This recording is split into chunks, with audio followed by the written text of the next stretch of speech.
Assalamualaikum warahmatullahi wabarakatuh. Selamat siang semuanya. Salam Om Swastiastu, Namo Buddhaya, Salam Kebajikan. Kepada yang terhormat Ibu Cikwita Maharani SSI MM selaku dosen ekonomi makro, sebelumnya izinkan saya, Lucy Melani dari MN23F, ingin menjelaskan materi tentang hubungan internasional. Hubungan internasional merupakan studi tentang interaksi dan hubungan antara aktor negara dan non-negara di dunia global. Bidang ini mencakup berbagai aspek seperti politik, ekonomi, hukum, budaya, dan keamanan.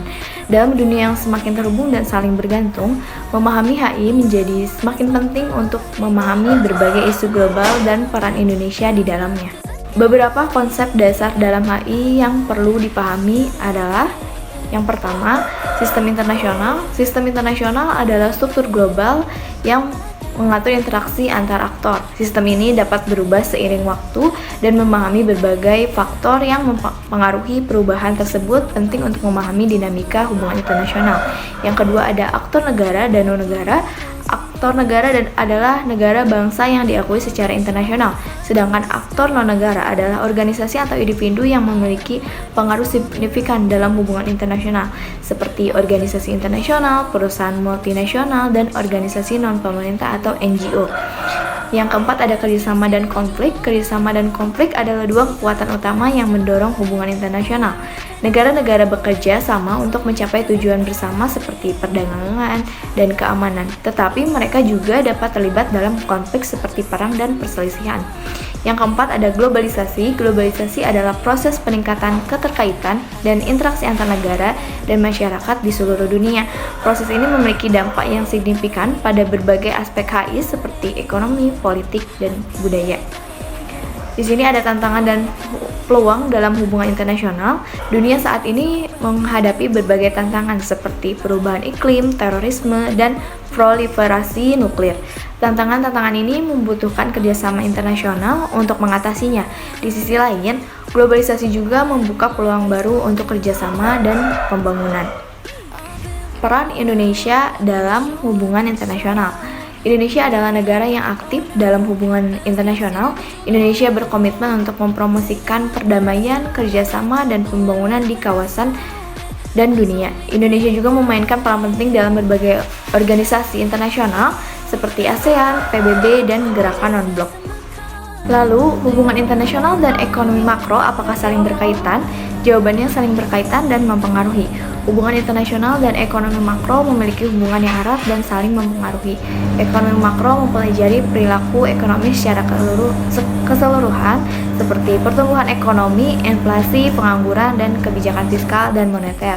Di sisi lain, hubungan internasional mempelajari interaksi dan hubungan antar negara dan aktor non-negara di dunia global. Berikut beberapa contoh bagaimana hubungan internasional dan ekonomi makro saling terkait. Yang pertama yaitu perdagangan internasional. Perdagangan internasional yang merupakan bagian penting dari hubungan internasional, memiliki dampak signifikan terhadap ekonomi makro suatu negara. Ekspor meningkatkan pendapatan negara dan menciptakan lapangan kerja, sedangkan impor menyediakan akses ke barang dan jasa yang tidak diproduksi secara domestik. Kebijakan perdagangan internasional seperti tarif dan kuota dapat mempengaruhi tingkat harga, output, dan inflasi. Yang kedua ada aliran modal internasional. Aliran modal internasional seperti investasi asing langsung, FDI, dan pinjaman luar negeri juga memainkan peran penting dalam ekonomi makro. FDI dapat meningkatkan modal, teknologi, dan keahlian di negara-negara berkembang, sedangkan pinjaman luar negeri dapat membantu membiayai pembangunan dan pertumbuhan ekonomi. Namun, aliran modal internasional juga dapat menimbulkan risiko seperti krisis keuangan dan utang luar negeri yang tinggi. Yang ketiga, stabilitas ekonomi global. Stabilitas ekonomi global penting untuk kelancaran perdagangan dan investasi internasional. Ketidakstabilan ekonomi di suatu negara dapat menular ke negara lain melalui berbagai cara seperti depresiasi mata uang, penurunan perdagangan, dan krisis keuangan. Oleh karena itu, kerjasama internasional dalam bidang ekonomi makro sangat penting untuk menjaga stabilitas ekonomi global. Yang keempat, ada kebijakan Ekonomi makro dan diplomasi internasional. Negara-negara seringkali menggunakan kebijakan ekonomi makro mereka sebagai alat diplomasi internasional.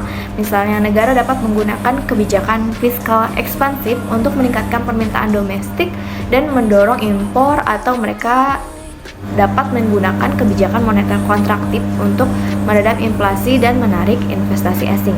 Yang terakhir, poin kelima, yaitu isu-isu global dan ekonomi makro. Banyak isu global seperti perubahan iklim, terorisme, dan pandemi penyakit memiliki dampak signifikan terhadap ekonomi makro. Isu-isu ini membutuhkan kerjasama internasional untuk mengatasinya, dan solusinya seringkali melibatkan kebijakan ekonomi makro. Jadi kesimpulannya, hubungan internasional adalah bidang yang kompleks dan dinamis. Memahami HI atau hubungan internasional penting untuk memahami dunia yang berubah dan peran Indonesia di dalamnya.